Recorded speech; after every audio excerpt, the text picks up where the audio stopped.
que virou adolescente. O processo de adolescer é um processo sempre muito complexo, né? A gente tem que lidar com um monte de hormônio, com questões emocionais intensas, com uma mudança do nosso corpo e com muitas situações sociais e ambientais. E quando nós pensamos no TEA, as dificuldades sociocomportamentais são muito altas.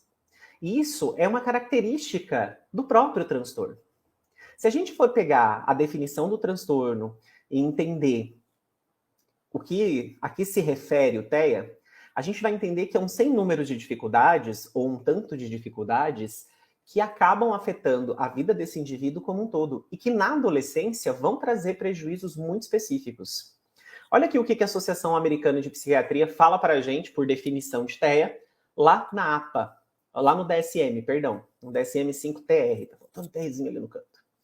O transtorno do espectro autista caracteriza-se, então, por déficits persistentes na comunicação social, na interação social em múltiplos contextos, e o diagnóstico ainda requer padrões de comportamentos repetitivos, estereotipados, restritos em comportamento, em interesses, em atividades. Vamos só fazer um pequeno apanhado dessa parte? Transtorno do espectro autista tem déficits, ou seja, traz prejuízos, traz dificuldades na comunicação social e na interação. Na nossa capacidade de entender tessituras de humor, entender relações sociais, entender afetividade, entender essas dinâmicas de troca que são parte da nossa vida. E ainda traz esses padrões que são restritos e repetitivos, o que faz com que também a gente muitas vezes seja olhado de uma maneira diferente, ou que até também traga prejuízo no nosso dia a dia. Uma criança com TEA, por exemplo, e aqui eu estou pensando ainda em criança, tá? Que tem uma inflexibilidade cognitiva, que tem uma rigidez muito grande, que não consegue mudar o roteiro, mudar o caminho, não consegue alterar o itinerário que segue, a comida que se alimenta, a maneira como senta, o lugar onde senta. Isso pode trazer alguns prejuízos. E aí, a gente está pensando em criança ainda. Essa criança vai crescendo e ela chega na adolescência. E a adolescência é sempre um momento crítico. Não precisa ter TEA, né, gente? Qualquer adolescência é um momento crítico. Concordam? Não é um momento danado de acontecer um monte de coisa na nossa vida? E quando nós pensamos nesse período da adolescência, ele é um período muito importante para a construção da nossa identidade. Ele é um período em que a gente começa a se separar de um monte de ideias, verdades, crenças e valores, a gente começa a ver outras possibilidades, repensar estratégias, e a aproximação social, o campo social, ele acaba sendo muito importante nesse aspecto, porque ele nos dá novas possibilidades de pensar quem nós somos. Tem um autor da psicologia chamado Antônio Ciampa, e ele diz que as nossas identidades, elas são sempre postas e repostas. As pessoas nos dão características de identidade e durante toda a nossa infância, nossos professores e a nossa família nos dão todos os nossos traços que vão formar a nossa identidade. Mas quando chega na adolescência, é o momento em que nós começamos a pegar outras conjecturas que vêm dos grupos sociais que nós frequentamos, o meu grupo de amigo. Então, esses grupos também me postam identidade. Depois a gente peneira tudo isso, claro que gradativamente, numa mudança muito lenta, e a gente cria a nossa identidade, e a gente reposta a nossa identidade. A gente mostra quem nós nos tornamos nesse processo. Mas se eu tenho dificuldades na interação, se eu tenho dificuldades na comunicação, isso vai me trazer alguns prejuízos, obviamente. Esse momento da adolescência, ele é um momento que vai trazer diversas mudanças. Mudanças físicas, a gente está crescendo, a gente está se desenvolvendo, tem partes do nosso corpo que, estão mudando. Nós vamos ter mudanças hormonais também, então nós começamos uma produção intensa de hormônios e isso afeta a gente, que é uma beleza, né? Inclusive vai afetando aí nossa questão emocional. E também temos as mudanças emocionais que fazem parte da adolescência. Uma certa labilidade emocional faz parte desse momento por causa dessas mudanças todas, as mudanças sociais, as mudanças hormonais. E também é muito comum a gente ter ansiedades nesse momento. As coisas estão mudando muito rápido. E aí tem sempre aquele velho ditado, né? A gente ainda é muito criança para fazer coisa de adulto e muito adulto para fazer coisa de criança. Então a gente fica no meio termo ali, que é praticamente um limbo do desenvolvimento para as pessoas nos enxergarem. As mudanças do comportamento também vão mudando. A gente está saindo da infância para caminhar para a vida adulta. A gente está saindo dos dados, de toda aquela característica que nos foi dada de ser com muito cuidado, para começar a pensar e resolver as coisas mais por conta própria. Por isso, as demandas sociais mudam. As demandas de afeto, de socialização, de aprendizagem.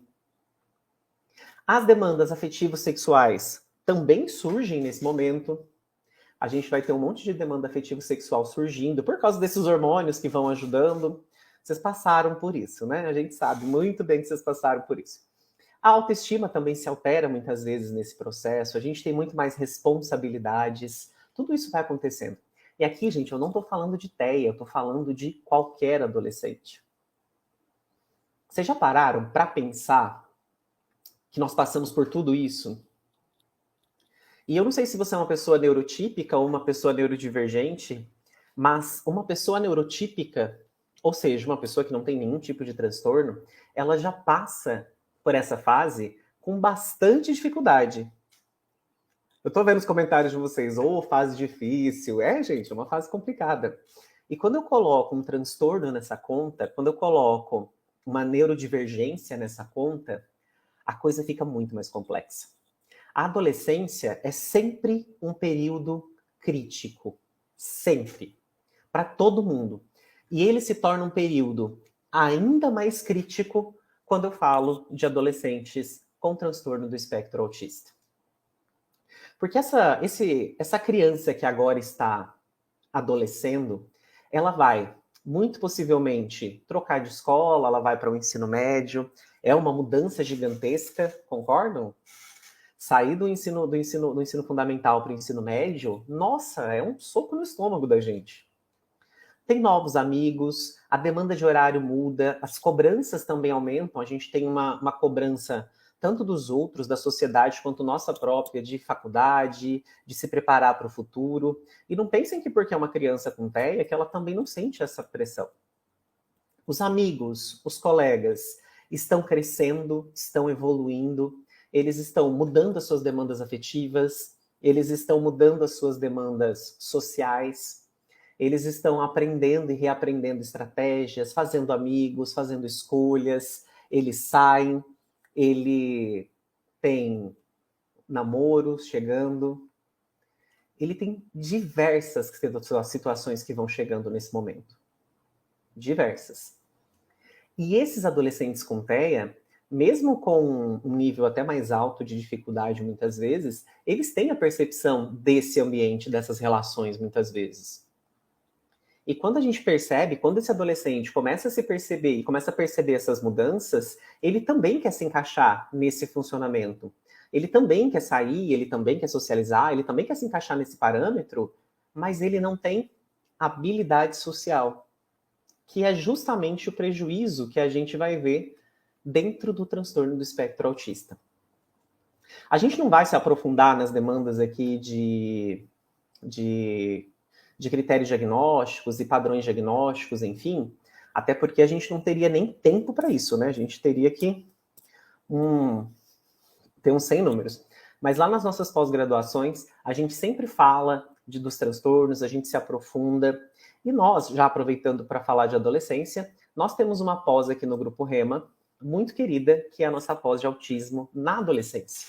E também na vida adulta. É uma pós que pega esses dois momentos, que nós sabemos que são momentos em que não são tão falados, especialmente na maioria dos lugares, a gente fala muito de crianças com TEA. A gente foca tanto na infância, e esse período de adolescência e vida adulta acaba ficando num segundo plano. Só que nossas crianças crescem. E essa é uma pós para a gente falar disso, para a gente falar sobre este processo. E nessa pós, sim, a gente conversa sobre as demandas, a gente fala sobre as características do TEA, sobre o cérebro do TEA, como esse cérebro funciona em relação às suas demandas sociais, afetivas, a medicalização. A gente fala dos transtornos e atrasos que essa pessoa pode ter, enfim, processamento emocional, que é o que a gente vai falar bastante aqui hoje. Então, uma pós bem completa, onde nós falamos de diversas situações, e aí lá sim a gente vai conseguir se aprofundar no transtorno em si, tá? Mas hoje a gente vai falar especificamente desse adolescente, desse processo